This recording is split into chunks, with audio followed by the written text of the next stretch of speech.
এরকম সুন্দর বিল দেখাইতে হবে, বুঝছো? এইসব শস্য খেত ভাঙার জন্য আমি আর আমার মামা। এদের জিহাদ থাকলে জিহাদ পারতে, জিহাদ তো সেই সুন্দর নৌকা চালাতে পারে। Yo, what's up guys? It's me Shakil Ahmed.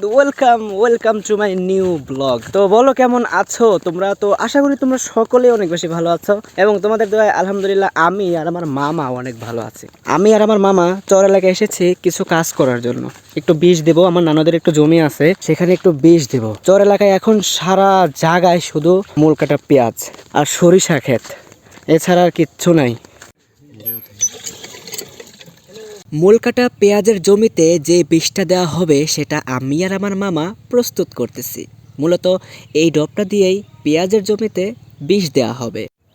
আমি আর আমার মামা এসেছি চর এলাকায় একটু কৃষি কাজ করার জন্য। আমার নানুদের এইটা হচ্ছে জমি, তো এখানে আমরা একটু বীজ দেবো। আমি আর আমার মামাই বীজ দেবে, আমি তাকে জাস্ট একটু সাহায্য করব এই ডবটা তুলে দেওয়ার জন্য। আমার মামা অনেক বেশি কাজ করে। আর এখন যেহেতু পেঁয়াজের সিজন, তো সারা চক জুড়ে শুধু মূল কাটা পেঁয়াজ আর পেঁয়াজ। কিছু কিছু জায়গায় সরিষা ক্ষেত আছে। তুমি একজন কৃষক মানুষ মামা, তোমার ভিডিও হারা লাগবে পাগল। আমার মামা একজন কৃষক মানুষ। আর ভিউয়ার্স, আমি একটা জিনিস দেখে খুবই অবাক হই, হ্যাঁ, সেটা হচ্ছে যে মূল কাটা পেঁয়াজ কিন্তু একটা করে লাগানো হয়। আর দেখো, একটা ছোপের ভিতরে একটা দুইটা, ওই যে ওটার মধ্যে তিনটা হইছে, একটা দুইটা তিনটা, কিছু কিছুর মধ্যে মনে করলে যে 5টা আছে 6টা আছে। তুমি হাইস্ট মামা কয়টা দেখছে আও? 9টা দেখছে আও। একটা পেঁয়াজ লাগানোর পরে 9টা হয়েছে, এটা ছোপের ভিতর 3। এই যে এগুলোর মধ্যে দেখছো কতগুলা, ভালো করে দেখাই আমি তোমার করে। এগুলা অনেক বড় বড় হয়, বুঝছো?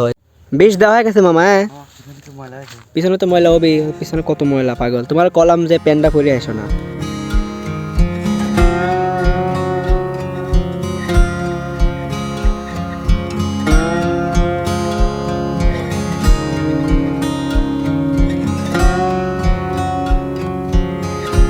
এই বাবু, কতগুলি তুলছে আও? মেলা কটাই? তোলো তোলো তোলো, আমরাই তুলি পারতে দিনই। সকালে সূর্য ফোটার সাথে সাথে এই চর এলাকায় চলে আসে যে যার মতো কৃষিকাজ করার জন্য। ছোট থেকে বড় সবাই এই জায়গায় আসে। কেউ হয়তো বা পেঁয়াজ ভাঙতেছে, কেউ হয়তো বা পেঁয়াজে বীজ দিচ্ছে, কেউ হয়তো বা পেঁয়াজ তুলতেছে, আর ছোট ছোট পোলাপানগুলো পেঁয়াজের ফুল ভাঙতেছে। সারাদিন কাজ কাম করে ক্লান্ত শরীর নিয়ে আবার যে যার মতো বিকালবেলা রওনা দেয় বাড়ির দিকে। আর আমরা শুধু এদিকে আছি এইসব শস্য খেত ভাঙার জন্য, আমি আর আমার মামা। এই যে দেখো কত সুন্দর লাউ গাছ, এনে লাউ গাছও লাগায়, সবই লাগায় চর এলাকায়। এমন কোনো জিনিস নাই যে চর এলাকায় হয় না। বালুতাই কি, বালুর উপরেও সব হয় না রে মামা। হলে আমরাই কিছু করা পারি না। ও হো, কি সুন্দর একটা ওয়েদার। এখন একটা সমস্যা হয়ে গেছে কি জানো? এই যে নৌকাওয়ালা আছে না, এই নৌকাওয়ালা গেছে গা বাইতে। নৌকা চালাবো কেটা? আমি আমার মামা। আমি তো নৌকা চালাতে পারি না রে ভাই। এর কি করুম? নৌকাওয়ালারে ডাইকে নিয়ে হম নাকি? মামা, তুমি চালাতে পারবে না নৌকা? দেখি দুইজনে মিলে একটু ঠেলে ঠেলে দেখি নেওয়া যায় নাকি। নৌকা হয়েছে, এটা হলো নৌকা। ও যে নৌকা, ও যে না, বেটা ডাক দেবো। ও সেই সুন্দর দেখা যায় কিন্তু চর এলাকাটা। ওয়াও, জোস জোস, কঠিন। একটা কথা কি জানো, শহর অঞ্চলে কোনো মজা নাই।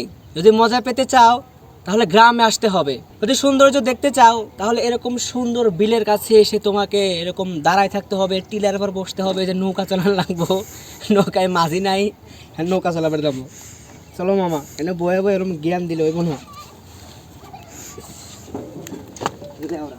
সুন্দর আছে, সুন্দর দাঁড়াতে হচ্ছে। কিন্তু কথা হইলো কি হচ্ছে গান, ওই সৌন্দর্যের মধ্যেও কিছু কিছু মনে করলে যে মানে বিপদ নিপদ আহে, ওইগুলো আমাকে পার করা লাগে। এর মধ্যে নৌকা চালান লাগবো, নৌকা চালাবার পারি না আমি, তাও চালান লাগবো। আহ, নৌকাটা চালাই।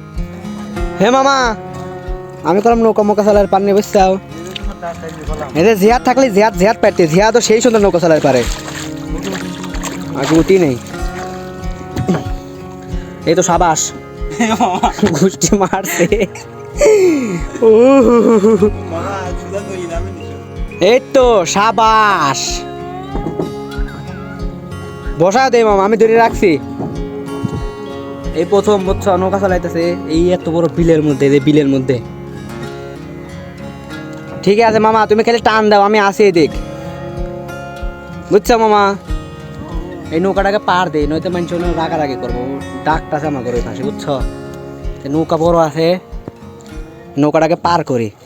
আমি আর আমার মামা অনেকক্ষণ নৌকা চালিয়ে চলে আসলাম এই পাশে। এই পাশে আসার পরে লোকজনগুলো বলতেছিল যে হ্যাঁ নৌকা চালাতে পারো না, নৌকায় বসতে পারো না, আবার নৌকার উপর বসে মোবাইল চালাচ্ছ, এরকম নানান ধরনের কথা বলতেছিল। আমি আর মামা সেইগুলো কথায় কান না দিয়ে আমরা সেখান থেকে সোজা চলে আসি। এই পাশেও আমার নানুদের একটু জমি ছিল, সেখানে এসে দেখি অর্ধেক পেঁয়াজ তোলা হয়ে গেছে। তো আমরা এখন এই পেঁয়াজগুলো বস্তায় ভরে আমার মামার সিএনজি গাড়িতে উঠিয়ে সোজা নিয়ে যাব বাড়িতে। তো ভিউয়ার্স, এই ছিল আজকের মতো ভিডিও। যদি ভিডিওটা ভালো লাগে অবশ্যই ভিডিওতে একটা লাইক করো, ভিডিওটা কেমন হয়েছে সেটা কমেন্ট বক্সে জানিও। আর চ্যানেলে নতুন হয়ে থাকলে অবশ্যই চ্যানেলটা সাবস্ক্রাইব করে পাশেই থেকো। তো দেখা হচ্ছে পরবর্তী কোনো ভিডিওতে, ততক্ষণ ভালো থাকো, সুস্থ থাকো, আল্লাহ হাফেজ।